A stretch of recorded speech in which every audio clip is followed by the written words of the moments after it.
recording too frequently. Please try Go. again. Oh, there we go. All right, everybody. Welcome back to Aces 53 with Ed Parcaut and myself. And as you know, today is a Thursday. So what do we do on Thursdays is we bring in a special guest that we call the Joker. And that's someone with a special skill or talent or information to share with you guys that you can learn from. And one of the things you know this year is we kind of pivoted. We started in more about sales specifics last year in 2023. But in 2024, it's been more about how do you brand yourself? How do you stand out? What are you doing really to grow your business in different ways, not just picking up the phone and calling people? So today's special guest Before Joker we get there, is, can I add to that? yeah. So I did a podcast earlier this week with somebody, and we were talking, and his book's coming out through. So I was talking about his book, and it's about branding and everything. And he's like, you really got to dig down, and you got to ask them, your customers, what you should not stop doing. Mm-hmm. Not what should we do better, but what should we not stop doing? What are the few things that they have done so well that they should not stop doing to get Right. to the differentiation of it? And when I was Mm-hmm. talking to him, I said what I did, and he goes, so you're really into giving people their dignity back. So you're into dignity. I Ah, was like, that's an wow. interesting way to look at it. Okay. Because I do veterans and veterans business owners, and I do people with reverse mortgages. And Mm-hmm. he's like, that's what you focus on, dignity. So that's what you should say in your stuff. You know, this will be a completely different episode, but we really need to have on one or two different branding experts again to kind of talk about that, how they draw the stories out. I can think of two people that have workshops and things that people come to them to help craft. What's their message? What's their elevator pitch? You know, what's the story when they're on there to really reach people? But I love that you give people your dignity back. That's a Well, really cool way to. he says just you deal with dignity, Yeah, really. So, that's and I'm awesome. like, oh, that's a totally different way to look at it. Besides the fact that I help people tell their stories, I now Hmm. with what I do there, and those are things that we don't understand ourselves, and we need somebody else to help us. And I did another podcast when I was interviewing a lady, and she's talked about all the women she helped, but she says that she does it for everybody with a certain business or this dollar to this dollar. I'm like going, okay, you said that, but what I hear is you deal with women.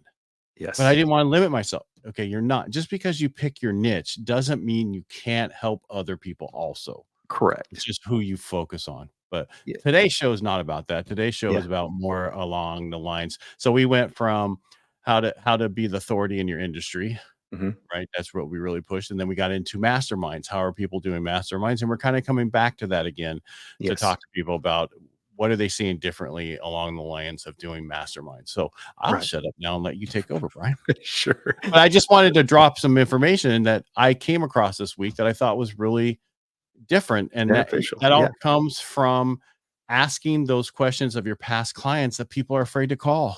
Agreed. Call them Agree and ask wholeheartedly. them. Yeah. What Ask them difference did I help you make?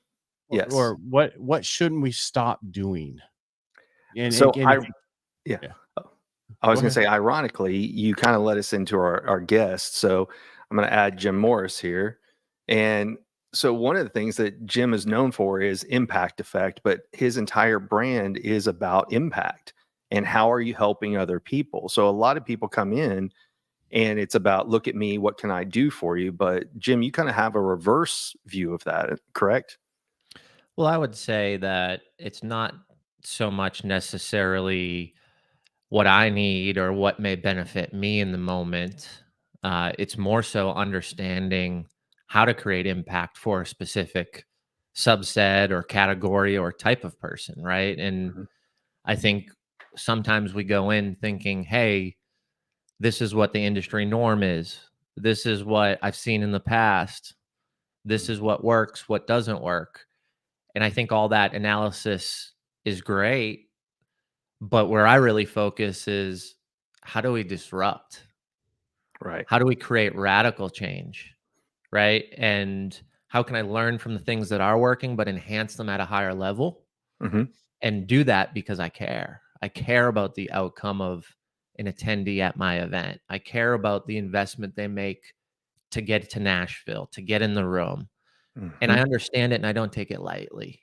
And I think that's where the intentionality comes from and the hours and the work and the grit to put together an event, a conference, a mastermind, whatever it may be, that really hits home and serves the people that are in that audience. And I think a lot of people want to do that, but to actually execute that takes a lot of time, a lot of hours, a lot of analysis, a lot of different experiences that I've had. Mhm. And then also conversing and building human connection and understanding what other people's experiences have been, and I think that's where we sometimes often let our brand or our ego, or we get in that mode where it's all about me.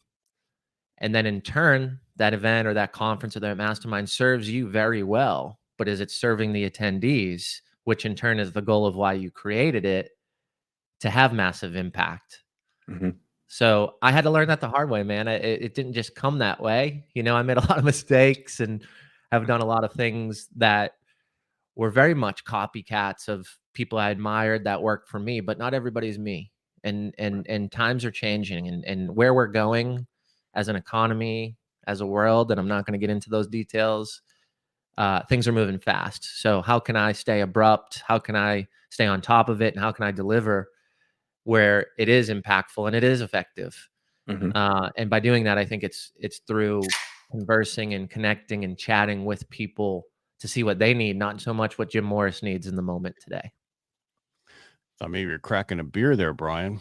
You are in No, Texas. energy drink.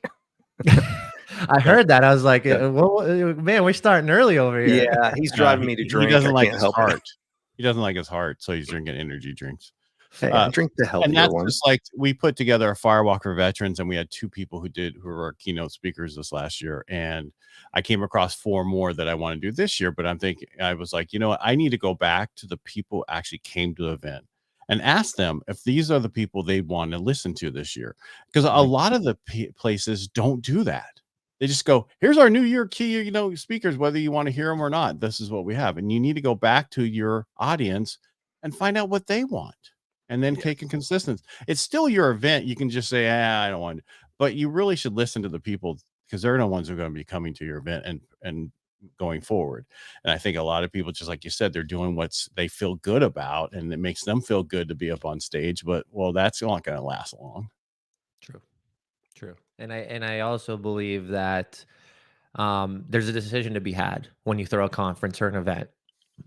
And that first decision that I learned was, what's the outcome that I foresee, but only in a win-win situation, Mhm. right? And last year I lost, I would say, in several ways, and I didn't create a win-win. I also think the attendees lost, and I could have done more and have been more intentional. But as I learn and as I grow, I want to create a win-win situation to where I'm not putting myself over the outcome of the attendees, but I'm also not putting myself in a situation where this hurts. Because why would I do that? Why would I create something, give massive energy, attention, time, financing, funding to where the outcome is not positive for me? So I think you'd have to make that decision in the beginning, right? Is what is that outcome? And is there a win-win situation here? It should never be you over the attendees. It should never be the attendees over you. Mhm. But there has to be a level of intentionality to understand that as you go into it. And if it's not all about you, um, you will be able to pour more into the audience. And I say that out of going through those processes over the last couple of years. Um, and last year specifically, one of the things that I almost cut out of the program was me calling everybody who bought a ticket. Mhm. Well, why would I do that? Because it didn't benefit me from a time consumption standpoint, right? But I Mhm. didn't. I actually ended up doing it, and we're going to do it again this year, and it was absolutely amazing. And what it did was it uncovered information that the audience is looking for and seeking without them having to be vulnerable. So what do I mean by that? Jim Morris calls you Ed. Ed, you and I don't know each other as well as Brian. You don't know me. I don't know you. And I ask you, hey, how's your business failing? What do you need the most help with right now? You're probably not going to give me 100% vulnerability. You Right. may give me 20%, 10%. Most people will give you 0. Oh, things are rocking and rolling. But when I call you and I ask you a certain type of question and segment it strategically, what I find out is the same thing that I wanted to find out, but not asking you to be vulnerable and tell me what you're failing at or what you're struggling with. So I often take a positive light to it. If I gave you $1 million, what's the most important thing you'd spend it on to grow your business today? That tells me what you're failing at. That tells me what you need most. But I do it in a fun manner of, you're getting $1 million. What would you go spend that money on? If you could spend one thing, what would you put that mill towards?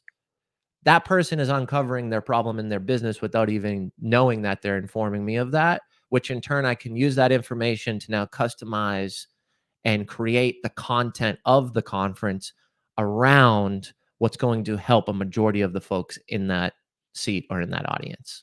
Sure. So there's a method to the madness. How did that change your first year? So what I realized was a lot of people had marketing problems. It was a sales and marketing conference last year, and I thought sales was the big problem. People didn't know where to show up, where to put their time. A lot of people said, man, I need a marketing manager. Like, I see all this stuff. I go to all these webinars, these workshops. This worked, this didn't work. I just need an expert. So we ended up doing more on the marketing side than the sales side. I originally was going into that conference last year, 90% sales, 10% marketing. And it actually ended up flipping to about 60-40 based on those conversations. And have you had those calls this year? Yeah, so we're still a couple months out. So I've spoken to some people, but not everybody. And what I'm seeing the most of today is how to become the leader. So when I ask about leadership, hey, who's someone you admire in leadership? Now I get to understand who they look up to, who they want to be, and why. So I kind of understand a little bit about them. And then understanding still that same question of $1 million, what would you use that? But here's the difference. What would you use that $1 million towards to become a better leader in your business? And what I'm hearing most, people aren't great at hard conversations and they're struggling, so they don't have them. And when you don't have the hard conversation, it's the snowball effect that causes a larger problem down the road. And then I talked to someone yesterday who grabbed our 2-for-1 ticket, and they're bringing 4 people with them, or 3 people, so there's 4 tickets. And he was telling me that one of the biggest issues is he knows how important culture is. He knows how people don't want just more money, but what's the solution? He knows he has a culture problem, but he doesn't want to read, give him this program, or he wants to talk and hear what worked when you had a culture problem. So we've got someone talking about that and their vision and where their vision started for culture and where it ended and how they got there. So it's actually really cool because it's lining up to what the content is already going to be based on some of these initial conversations, but there's always room for change and there's always room for pivoting and expansion. So I'm excited, man. I'm excited to hear more from people.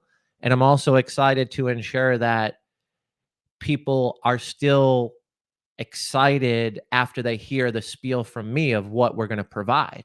That's another piece of it. Like, if this doesn't line up for a problem that I can solve or what you're seeking today, then here's your money back. Let's not take a seat away from someone who needs to become a better leader and wants to, but then also, I want everybody to give, not just receive when they come up. And we talk about that the night before at the kickoff event. And, if everybody's going in, I was just talking to one of the speakers today, Nicole Kramer, and she was like, if everybody's going in looking to, receive, then who's giving? Right. And I was like, that's how we need to start the speech the night before. So going back to what you talked about, vetting people who come in, Ed and I met at Steve Sims Speakeasy, and it's very much the same thing. You can apply to attend the speakeasy, but then they talk to you and vet you because they know having the wrong person in, while it fills your wallet, it can ruin the experience for everyone. And that's a smart way to do things, because if you're not going for the thousands of people in a room for a cheap ticket to hope that they buy something later on, the ability to vet, do you have the right people and are you setting the right expectations of what they can expect, but also in reverse. A lot of people, you and I have talked about this before, it used to be who is the speaker, and you'd go for big names that are draws to fill in audiences. And we're seeing a major shift of that in 2024 to more tactical type speakers. So the people who have the amazing stories, but weren't telling you how to replicate their stories, we're not seeing them on as many stages anymore. Or if they are, it's very much like this event is set up just to have 10 people tell you their story, but that's all the event is. And so what made you decide to go that different route in Well, 2024?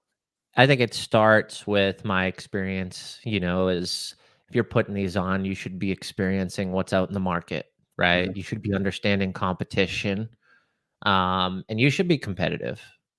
I do live in a world of abundance, but you're damn right I'm going to know what other people are doing and what the feedback is, right? So there's Mhm. a conference that I typically go to. I didn't go to that this past couple weeks, but I talked to people. Mhm. Talked to 10 people that went, and I heard what the feedback was. So I think what I've experienced personally and what I've conversed with others around is, man, there's enough motivational videos going Mhm. around. We're all educated. We all know how to use YouTube. We all know when you feel like shit, type in Eric Thomas and you'll get a 4-minute scream fest at you to get you fired up or back on target, right? Mhm. Why would you pay for that? $700. Like, I just don't get it. And quite honestly, a lot of people don't get it either because they're telling me that, and in my calls and my sales calls, people do ask, is this a motivational event? Is this just Mhm. knowledge? And the reality of it is if I'm putting the right people in the room, they value their energy. Mhm. They value their time. Time is actually very strategic and very important to them. So what I realized is if I want the right people in the room that are doing things that can be effective, that can be resourceful, that do enterprise, that do lead with human connection, which is a core theme, and want these relationships and want to be strategic about it, well, it has to be a certain character and a certain level of someone. And it has to be someone who values their time and their energy. So what I realized was, and I'm bringing this back to the time and energy piece, what I realized was no one wants to leave with a notebook full of shit and notes. Mhm. No one has time for it. No one wants to go. No one leaves a conference. I think there's some exceptions, me being a psychopath is one of them, but like no one leaves a conference and goes and schedules, 27 hours to implement 2 different strategies that they wrote down in their notebook for the next week, right? We Right. move on to life and we try to implement what doesn't take as much time, what's easy to accelerate or to finalize or navigate through, and we end up falling off when not doing those other things. So I've experienced it. Everybody I've talked to experiences it. And if I want busy people doing big shit in the room Mhm. to help each other in enterprise and resource, then those people value their time. So what I want to create is an experience where you work on your business for 9 hours in the room and leave with advancement, leave with changes and opportunities to go implement into the business, not a Mhm. notebook full of things. And as I've been speaking and talking and gaining advice and connecting with business owners and entrepreneurs, this is what the people want. Mhm. And to your point with those big names and those, big speakers, go read the comments. They're available online, Mhm. right? None of them are positive and they're all talking about this. Oh, Pete called Dave and Dave called Jess, and here's the 3 trio speaking again about the same shit to motivate people and not really help them. And like, you got to read the comments, man. It's there. Yeah. I'm not making it up. So I just don't want to play in that game and I want to disrupt and be different. And we're going to create an experience and an interaction. And it's not just going to be let's sit in a seat and listen to 10 random people talk about 10 random ways to be a better leader and this fire hose. Let's experience it. Let's take action. Let's critically think and let's figure out what we're going to do in that 9 hours to enhance our business and our culture and our people and become a better leader. I think a lot of people have issues in their business with being a leader and what they're doing because they don't know who they represent. The first thing they need to do, which is the last thing they do, is who is your perfect client? You got to niche that down to know. And then what your culture will come from that kind of stuff and how you're doing it and what are you doing well to find out the culture of your company and how you want to do it going forward, which is totally different than it used to be. 20 years ago, no one cared about your culture. Get to work, shut up, and do your job. And then all of a sudden people have, but I wanted to have a reason to come to work, right? Where before it was a privilege to come to work. And now it's like, why should I come work for you? And I get that, but you need to know who your client is. And most of these companies do not know who their client is, or they think it's everybody when it's not everybody. True. So Ed and I have talked about putting together an event, a 1 or 2 day event. We're talking about like, why not do Dallas? Because Dallas is kind of centrally located. So an additional challenge you have is because of the popularity of Nashville, it's not cheap for people to come down there, right? Case in point, I would have loved to have been. There's Sean and Lacey are doing an event there as we speak. They're doing the Book Yourself Solid event. They're out there. And I looked, and the cost to airfare and to stay is almost twice the cost of the event. And so that's something I'm sure has been a challenge for you versus like people are coming to Texas left and right because you can get cheaper hotel rooms. We've got plenty of spaces. We've been able to carry Mary Kay for so many years. So there's convention centers, there's hotels and everything. But that's got to be a hard challenge also is right now, a lot of people's are just don't a lot of people, a lot of people's, I don't know why I said that, don't have a lot of excess money. And so while they want to go to the event, it's the cost to get there and stay there that makes it a challenge. Totally. So for me specifically, I did look at Dallas when I originally started this, and Dallas is the number one opportunity based on my research at that time for it to make the most sense. Feasibility, cost, flight schedules, all of it, right? It's way less than what it costs here. Very simple.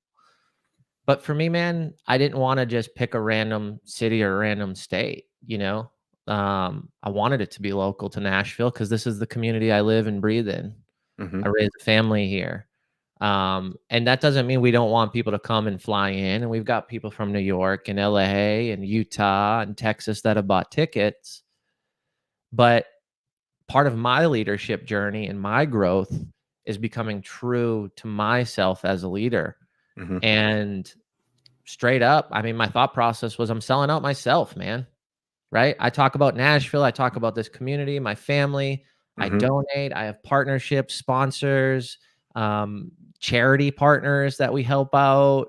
Why would I go and do all that and then, take $240,000 to a different state in a different city to throw the conference, right? Yeah. Let alone all the additional money coming in. So it was a tough decision for me, man. But I think it's one of those leadership decisions where I was going to feel like a sellout. And if I'm not leading myself, I can't lead anybody else, especially at the helm of a massive conference like this, And I think that comes back down to several decisions I've made around this conference to be the true leader that I want to be, and I can dive into some of those or we can go somewhere else with the convo. But I just think it's important to really focus on myself as the leader to show up and be the best leader for others, especially at the helm of being the conduit to bring so many people together to learn and grow.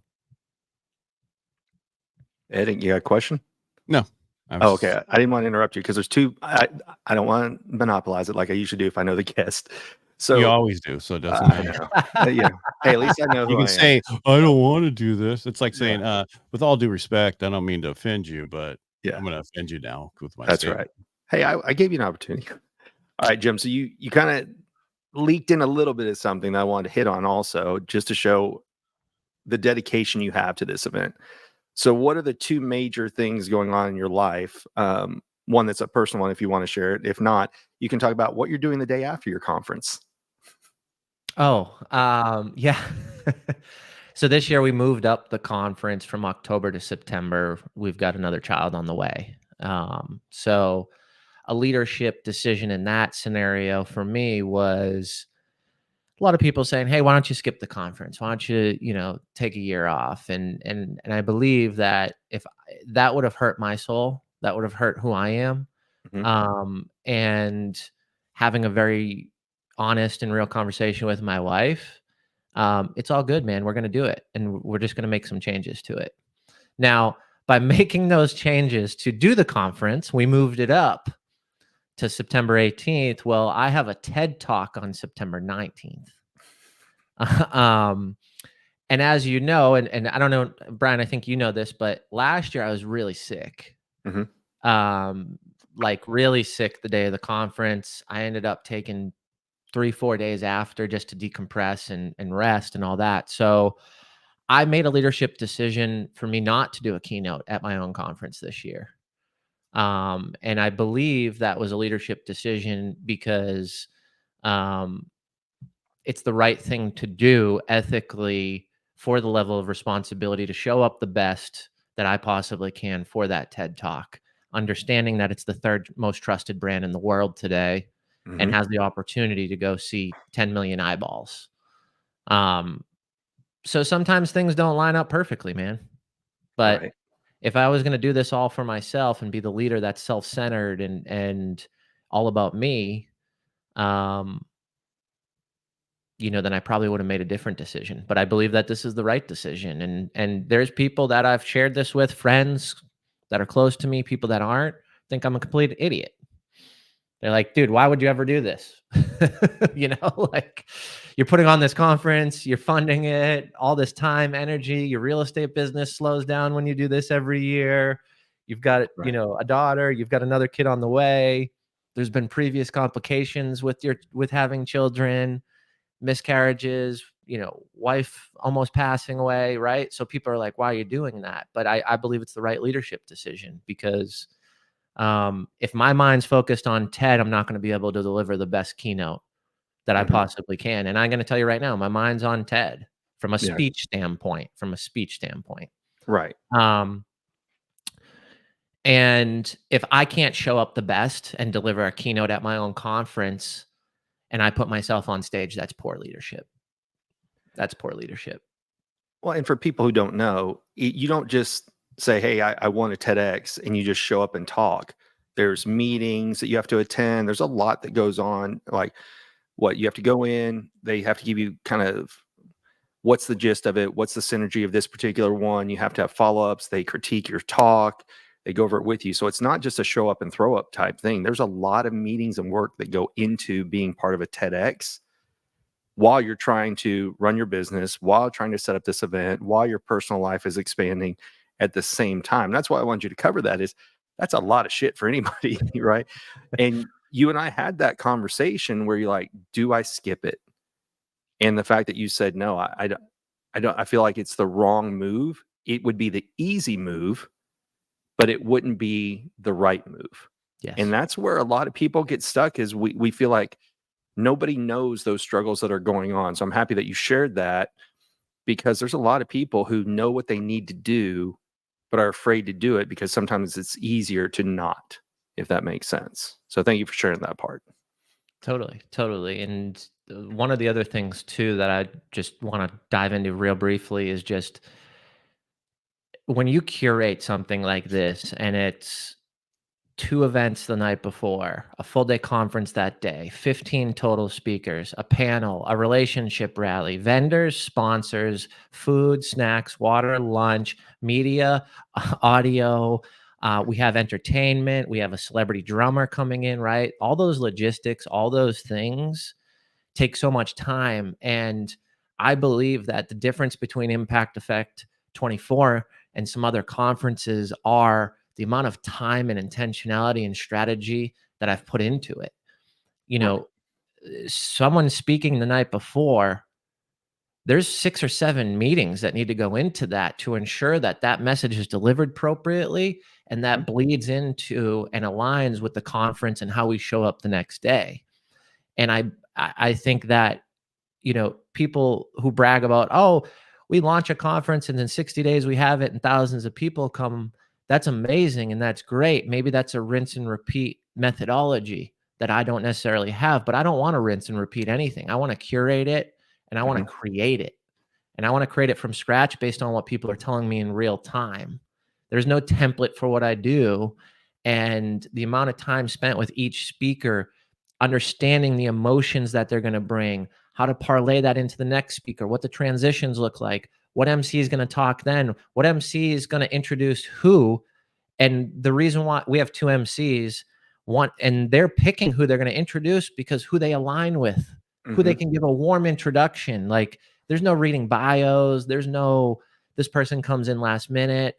And I think we forget about some of that stuff. And that's why I believe we're so different. The level of intentionality going into this thing and preparation and time spent on every little piece that's occurring is hours on end. So it is a big task, and kudos to anybody trying to do, get a bunch of people in the same room and do it in a way that works and is well thought out. Yeah. Well, good luck to you. Ed's like, you're freaking crazy, man. No, what are you doing? No, you're just making sure people are taken care of like you should be taking care of them and finding out what they want, which people don't do these days. They just, here it is, take it or leave it. And that's why a lot of people are leaving it. Yes. And they're like, I don't need to listen to that same story 10 times now. I mean, we know people who their every speech is the same speech, and we've heard it. We could give their speech for them. Right. Hey, you just sit down. I'll do it for you. Yeah.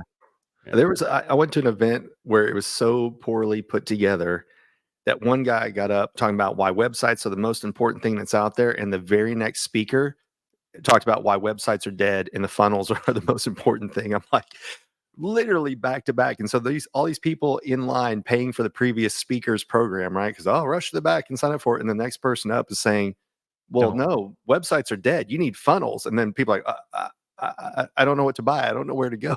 So yes, curating is the way to go. That stuff happens.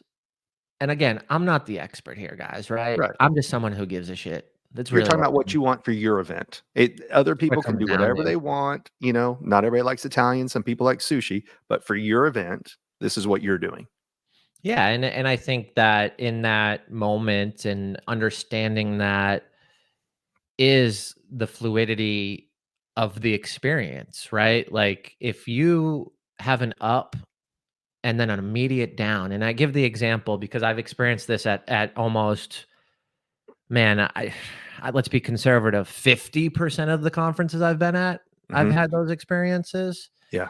And that's a conservative number where, Jesse Itzler gets me fired up, right? And I'm like ready to run through walls. And this dude is just like, oh my God, like all the crazy stories and the journey he brought me on. And I'm fired up. I'm ready to run through walls. And the next speaker starts off about how they were raped at age 12. And I'm like, my mind, your chemical imbalance goes from like fight to flight to like sorrow, and your emotions are up and down, and people don't actually take that into consideration, what that does to the human body. Right. Like when you're in high fight or flight or cortisol, like a rush, and like you're not actually absorbing and comprehending some of that stuff. And when your emotions change drastically, and then that person flips on that negative story and brings you back up, you went from high to freaking low and sad to happy and high, and your brain's just scrambled. So I've experienced it, and I just don't want to do it that way, in hopes that it doesn't scramble people's brains and they can't absorb, and there's a good flow to the emotion based on what speaker is speaking and what they're saying. Right. Well, and you've been calling the speakers to vet their speech. Hey, what's your main topic? What's the title of it? How do you plan to present? What do you need? That's a lot more than I've talked to a lot of organizers before. There's a point where I feel like I'm annoying. Like, I feel like I annoy speakers, right? Yeah. And I had to get over that this year. Last year, I felt like I was annoying. And then when I got out of the situation and took a 30,000-foot view, I was disappointed. I was disappointed that I didn't push harder especially based on some signed contract language, Mhm. right? And I think that's the difference this year is this is what I need in this moment to make this the best that I possibly think I can make it. And if I'm annoying, I'm sorry. Maybe this isn't a good fit for the conference. And I have the balls to actually have that conversation this year. And guess what? Here's the beauty of it, guys. None of my experiences are like that with any speakers this year. None, right? Yeah. So like I may feel annoying, but I do want to know this detail so I can structure it and set it up the right way for the most success of the attendees. I gotcha. Well, we've kept you on here for the 35 minutes. So I know we've got your email here, or sorry, your website here, Impact Effect 24. Everybody can find you also on the real Jim Morris, right? Is that the main page? Yep. And so for people that's first time seeing you on, you have a mastermind, you put events together as well. And one of the things that's really unique is not only do you have this larger event, but then you have smaller local events that also take place there in Nashville. So when people follow you online, they're going to see you speaking at different events all the time. It's not just you have one event and that's it. You know, you're actually going out, you're growing the community. You've been in real estate, you've done all kinds of crazy things. I was looking at stats that you had on one of your websites the other day of all the different types of companies and number of people you've worked with. And it's a pretty astounding number. So congrats on taking, like I said, you could have said, I have all the reasons in the world not to throw an event this year. You're moving forward, even in, tough economic times. You know that it's kind of was it a field of dreams? If you build it, they will come. To put yourself back out there again. And I still think you're a little crazy to have the TEDx talk the next day, but I am staying over after your event to come and cheer you on. So air horns and all that kind of fun stuff, right? Let's go. Let's go. Yeah. Thanks, Brian. I appreciate, just your support, friend to friend, human to human, put the business aside. Mhm. It's much deeper than that. And I appreciate that from you and how helpful and welcoming you've been in the whole process and as a friend. Yeah. And thank you both. Thank you, Ed, too, for having me on today and just giving me a platform to share what I got rocking. I appreciate you guys both. No, I appreciate you being here today. Yeah. Ed, you want to take us out? Why not? Since I didn't get to talk any other time. I asked you if you had questions. I know. I was actually just listening. My questions were more statements earlier. Yeah. Anyway, all right, everybody. Thanks for being here. We really appreciate you. Brian, thanks for being here. Let's get rid of my private chat there that's in my way and my banners. There we go. So people know who we were and who we are. And Jim, thanks so much for being on the show today. We really appreciate you being the Joker today. And again, we're going to, next 2 weeks going to be a little different. Mhm. We're going to do our best to be here. Brian's going on a whirlwind tour. And so he's going to be gone for the next 2 weeks. We'll do our best to have the shows. It might just be me or we might miss a day or so. So just work with us over the next 2 weeks. Right. Again, thanks for being here. And if you want to find out more about us, just go to our Aces 53 channel, subscribe and share it. We'd appreciate it. Thank you both. Make it a great day.